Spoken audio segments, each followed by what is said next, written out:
يلا كل صناعية والمهتمين بالرخام وشغل الرخام واصحاب المصانع اجمع يلا بسرعة هنبتدي نقول.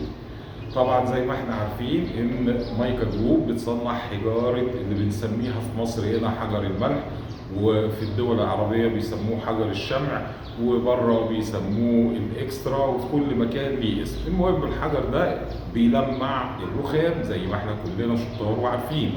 طيب المعلومة اللي ممكن تكون مش باينة شوية عند بعض الناس ان الحجر ده في منه 3 انواع، في منه ال5 اكسترا، في منه ال10 اكسترا، وفي منه ال20 اكسترا.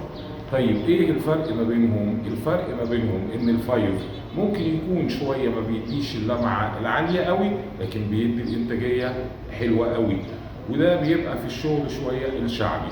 ال10 بيبقى وسط في كل حاجة. ال20 بقى او ال20 يعني ده بيبقى اللي هو العالي قوي معانا. فلازم كويس جدا لما اجي اطلب الحجر بتاعي ابقى عارف ايه اللي انا بطلبه. بعدين في حاجات بقى خامة تانية بتشتغل المستوردات، في خامة بتشتغل مع الغوامي. كل ده لازم اوصفه وانا بطلب الحجر بتاعي عشان ابقى عارف في الاخر انا هطلع لمعة شكلها ايه.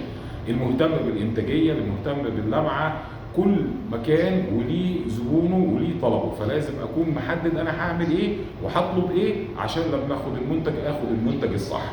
تمام؟ وما تنسوش ان احيانا كمان بيبقى فيه من نفس الشكل ده الغسول، حجر الغسول، بس مش بيبقى الشكل ده اللي هو المربع التاني اللي انتوا شفتوه وعارفينه.